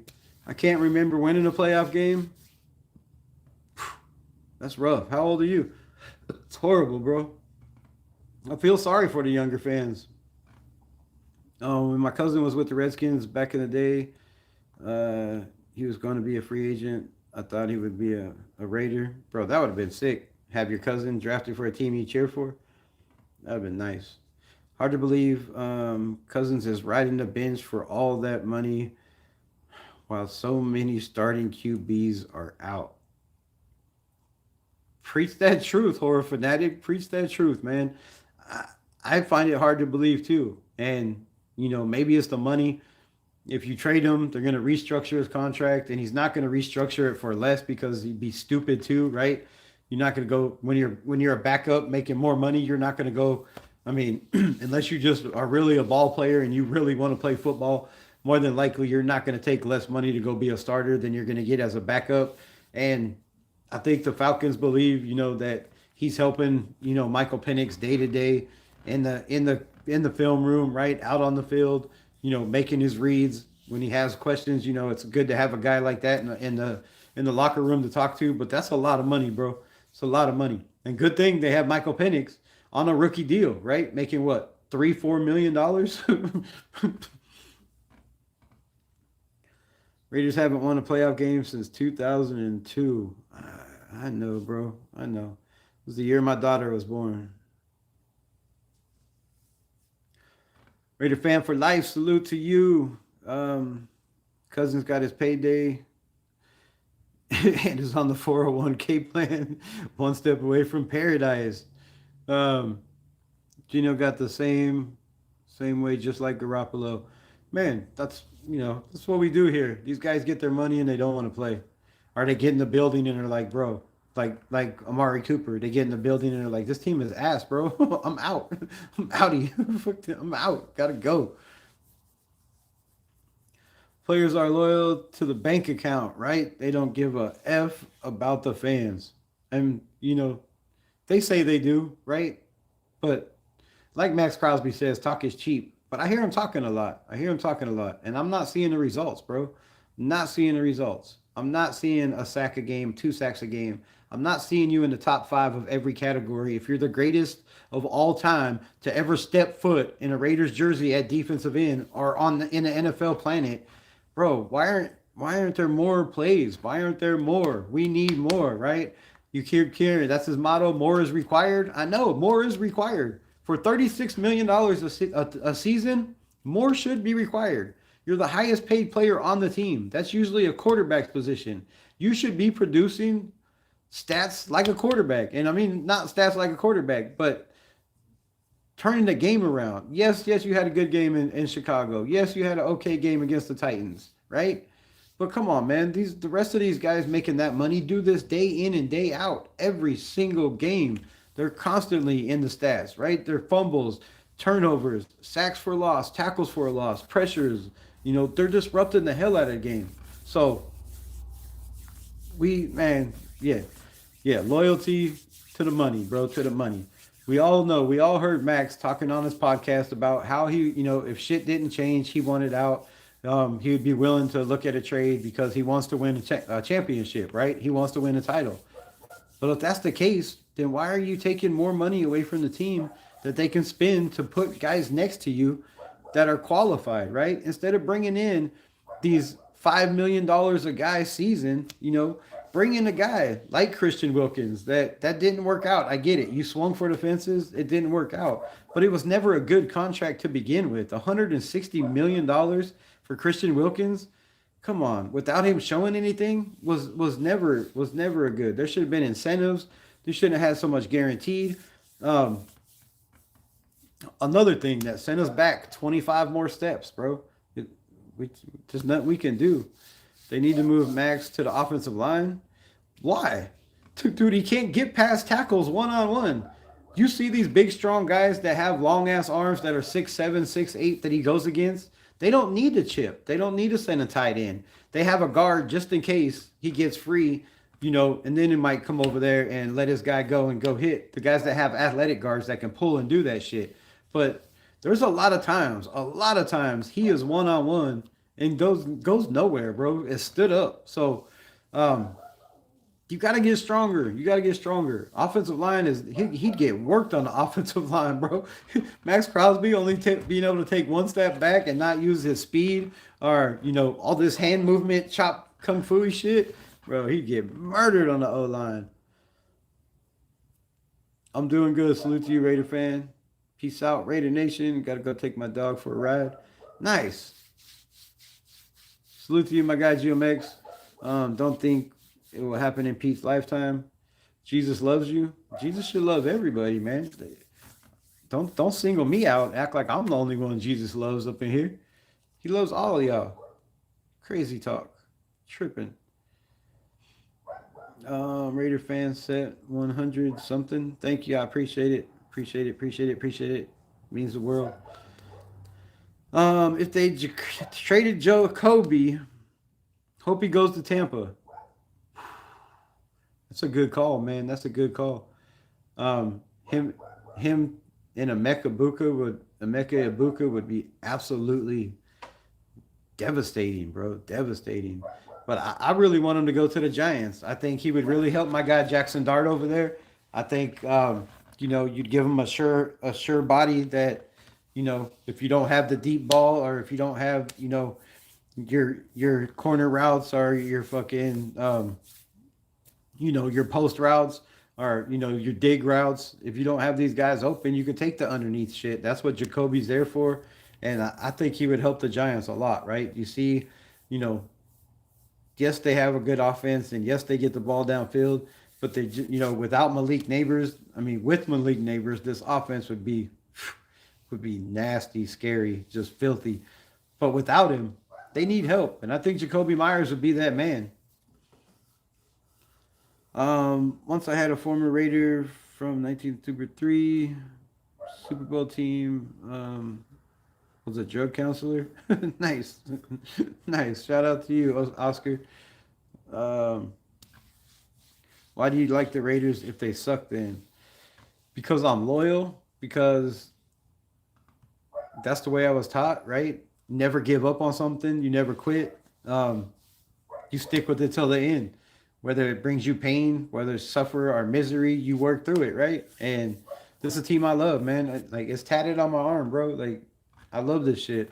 I've been a Raider fan since I was a little kid when they were, you know, physical, dominating. They were mean, right? They were nasty, dirty. I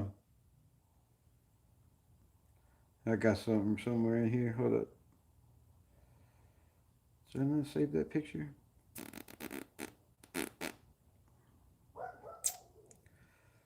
All right, well, I don't have the picture, but yeah, man, you know, they were nasty. They were physical. They played with ill intent, like we were supposed to do, right?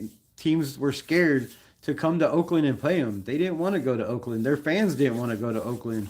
We were intimidating, right? And you know, shit, my name's Raiders Rebel for a reason. I'm a rebel. Al Davis has always been a rebel, right? He carved his own path. He didn't listen to the naysayers say you couldn't do this, you couldn't do that. You know, bought the Raiders, moved from the AFL. I mean, right? So there's a lot of reasons, bro. There's a lot of reasons. Players like, you know, Howie Long that was, you know, just dominating year in, year out. Back in the day, guys like, you know, Jim Otto playing with a busted orbital bone, which is this bone right here underneath your eye, for a whole entire season. Can you imagine your helmet getting smacked into your face on the offensive line playing center? And you know, because we had guys like that, bro. We had guys that gave their heart, their all, and would do anything to win a football game, you know, whether it was cutting off fingers, whether it was, you know, bleeding, whether it was being in pain for, you know, every game, just wrap that shit up. You've seen every Raider player back in the day. Look at them, bro. They had their arms wrapped up. They had legs up. You know, they had everything wrapped up.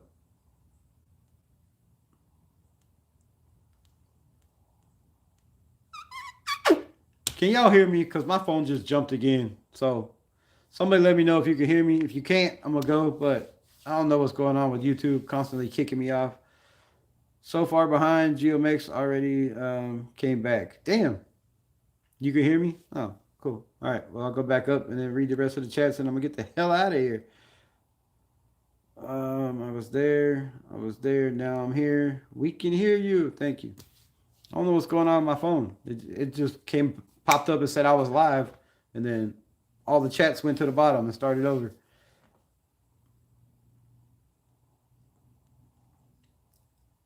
Geo is horrible. I mean, is it really Geo? Is it really Geo? Geno Smith? I almost said Geo. Is it really Geno Smith? I mean, I know he's been bad, and I know he's panicking, but I just feel like this system is not built for his strengths. Um, Condo Carpenter asked him a question like, what is it? How do you get out of the mindset? Are they playing to your strengths? And his answer was, I think I have a lot of strengths, which that was a stupid answer because I don't think he has a lot of strengths at all. But the ones he does have, throwing the ball deep, okay accuracy, we got to take advantage of. And the Raiders are not the Raiders, but Chip Kelly is not doing that. Chip Kelly is not putting Geno in any position to help himself. Geno Smith holding the ball too long because of the system and the play calling is not putting himself in any position to help himself or the Raiders. The receivers can't get to their routes that fast. Or, when they're getting to the routes, he's not hitting the guy when he should be, right? When you got a guy, where's my board? I don't know. But when you got a guy right on top of you, right, covering you on the outside, and he's trying to push you inside, you have leverage. And if there's nobody else there for 5 yards, and you're running a guy on the inside, and you're not hitting that guy early, you're waiting until he gets all the way across the field, and somebody else is, already passed him off, and you got somebody breaking on the guy because he was passed off from another guy. That's how interceptions happen. You're not hitting your guy with the routes. This shit is timing. The NFL is timing. If you ever played Madden before, and I'm not comparing Madden to football, but part of it is, if you ever played Madden before, you start at the beginning practicing, right? You got to start as a quarterback. You got to throw, the ball in the circles, and you got to hit the receiver on the run. And if you don't hit him just right, you don't get all the points, right? There's timing. There's timing. You see Aiden O'Connell constantly. I see that man letting go of the ball 15 yards before the receiver's even in his break. 15 yards before the dude's even started his break. Because he knows that is the spot in the zone that you can break down, right? If you're in a cover two, the middle of the field, right? Most of these guys are going to play the outside. They're going to be passed off to the outside. You're going to throw in the middle of the field. If you're in a cover three, right, you have triangle windows where these guys are going to be hard for them to get to their spots. If you're bringing a guy down and the other safety's got to come over, you have windows.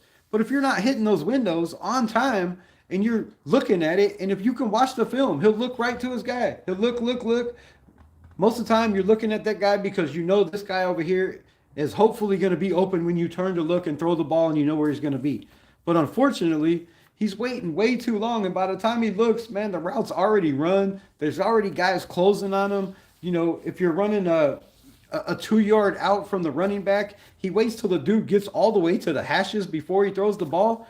That running back, as soon as he's past that tackle, should be looking for the ball and getting the ball while he's on the run, while he has time to catch the ball, turn and look. Because if you have your receivers doing their job and making these guys run, follow them on their routes, you should at least have, 5 yards before somebody gets to you, or 2 or 3 before somebody gets to you. Instead, Geno Smith waits until they're completely ran their routes, and the guy that, ran him inside and let him go to the linebacker is already breaking on the ball. And as soon as he catches it, he's tackled. You got no chance to make a play.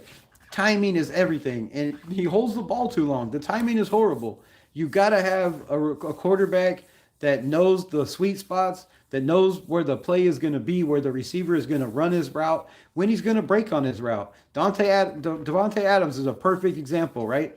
He can run a 10-yard dig. Well, he might break that 10-yard dig 12 yards, 15 yards. The quarterback has got to know, timing. You got to know that receiver. You got to know, okay, man, he knows that this quarterback or this receiver or defender is, on the outside or he's on the inside and he needs to get, a step or two above this guy. It's all chemistry and timing, and there is none between Geno and these guys, bro. None. When you're throwing your rookies under the bus, that's a bad look. That means something is going on, and you need a scapegoat. Bo Nix would have saved both Telesco and AP in the 2024 season, but with Kingsbury at OC, I mean, yeah, but you can't tell me that, like, did we really think Ben Johnson was going to take this job? Did you really think Kingsbury was going to take this job? Did you really think anybody was going to take the job when you're selling them Gardner Minshew? Gardner Minshew's going to be your guy. Come on, man. Cliff Kingsbury looked at that shit and was like, if you start Aiden O'Connell, maybe, right? Maybe. But Gardner Minshew? Come on. Cliff Kingsbury ain't dumb. He's like, bro, I can't. This dude, nah. Nah, he's not serious at all. I can't do this. Ben Johnson came in and looked and was like, who's your quarterback? They were like, well, damn, we're fixing to get one. It's going to be Geno Smith. Ben Johnson said, out the building, was gone. He couldn't get out that shit fast enough. So, Bo Nix would have been nice, bro. Bo Nix would have been nice. Michael Penix would have even been nice. Rattler would have been nice. Hell, I mean, at this point, anybody, like anybody, I'd be willing to take a chance and develop, Joe Milton the third, or Joe Milton. I mean, the dude can throw the ball 900 yards, right? So I would take a chance in developing a guy like that. If you're in a rebuild for 3 years, why not get a guy you could develop for 3 years? And then if he's not the guy, after you have your offensive line, after you have your defense built, everybody in place, if he's not the guy, then you just draft a quarterback, right? You start him as a rookie, you go get a quarterback top, you do everything you can to get to the top 5, and you get your guy. But we do it opposite. We drafted a tight end when we already had a tight end. We get a running back when we have no offensive line. I mean, we have an offensive line, but they're a pass blocking offensive line. None of them are run blockers. When Colton Miller is your best run blocker and the highest grade he's ever had to finish a season is in the 70s, come on, man. That's not a run blocking team. So they just do everything backwards. I agree, Cam Miller. If we're practicing, let's practice, mofo, right? I mean, let's practice. Or just put in, put in Aiden O'Connell. If you're not going to play him and if he's not the future, at least give him the opportunity to stack starts and let other teams show, hey, man, this dude, he came in, he got hurt, right? He came back a week early, won that game, got hurt the next week, right? Missed 4 games, come back in early from the thumb again, won that game, won the next game. Like, come on. As a starter, he throws 7 interceptions in his first 4 games, and then in the next 9 games, he throws 1. Let's move on from this dude. He's no good. Let's get somebody else. Let's go get Gardner Minshew for $25 million. Man. So, yeah, let Cam practice. Like I said, let Aiden get out there. Let him sling the ball around. Give him an opportunity that maybe somebody will say, all right, look, this kid, he can make plays. He just needs, the right guys around him, an offensive line. And Aiden O'Connell's going to win you games, bro. He was the only quarterback last year that put up 340 yards, 0 turnovers, and 2 touchdowns against the Chiefs. Last year. He had us competitive in the Bronco game. When he came back in, he started to bring us back. It was like a game that was washed. They just dumb, bro. They just dumb. Most of the fucked up concepts that we say during the regular season, we're practicing and complimenting. Tells me coach doesn't like his starters. I don't think he likes his starters. I don't think he likes the people he drafted. Right? When you're asked over and over and over again throughout camp, daily, at least 3 times a week, right? Monday, Thursday, and Fridays, they were having, press conferences. So for 3 days a week, you're asked the same question. How do you feel about this team? Where do you feel you're at? You've coached a lot of teams. You've coached in Seattle. You've coached in New England. You've coached in USC. You've coached here. You've coached there, right? How do you compare this team? Oh, this team's way ahead. This team's way ahead. We're way ahead. This is the best defensive backfield I've ever coached in the NFL. They're better than all those guys. And maybe some of those guys in Seattle won't like me saying this, but they're definitely better, right? They're definitely better. Are they? They're better than Cam Chancellor. They're better than I can't even think of nobody in Seattle's name right now. Come on, man. Like there is no way anybody on this team in camp was better than anybody on that Seattle team that went to 2 Super Bowls. You lied to us. You fed us dog shit and said, this is the best defensive back coach team I've ever coached. They have the most upside and promise. They're physical. They're tall. They're lengthy. Let's trade Jacory and Bennett.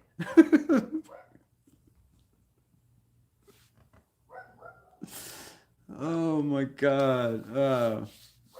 Broncos cook, Jeanty and Spy, was a Spy Tech guy. He was joking in the interview. His son wanted to get him.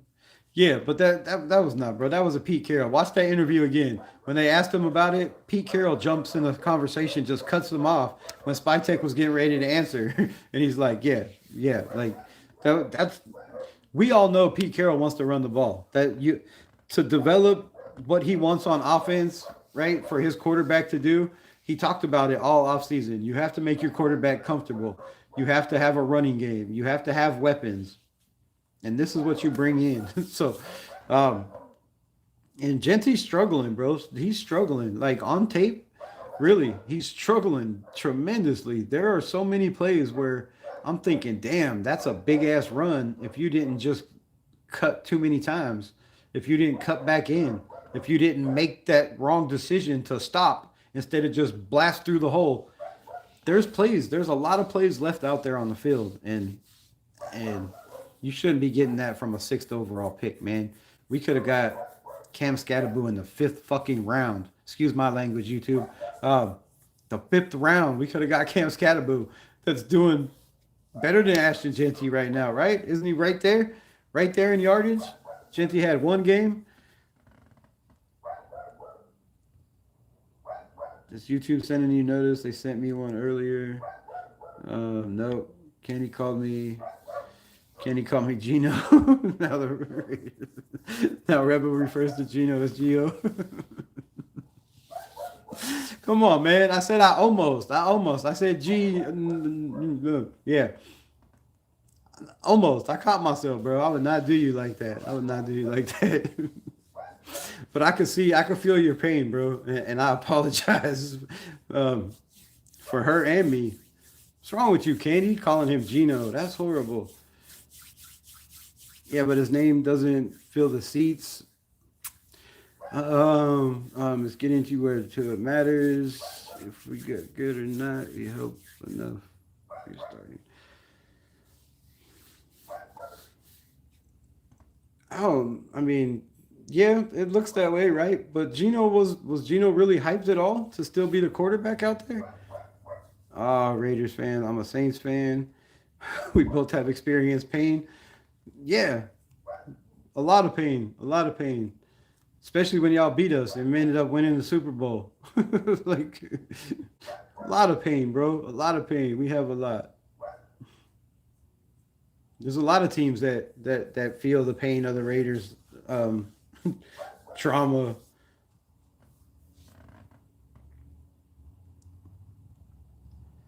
You're gonna let the Chiefs smash your team like that? What am I gonna do? If I was on the field, they would have never ever beat us like that. I would have been taking people's legs out, something, some shit, bro.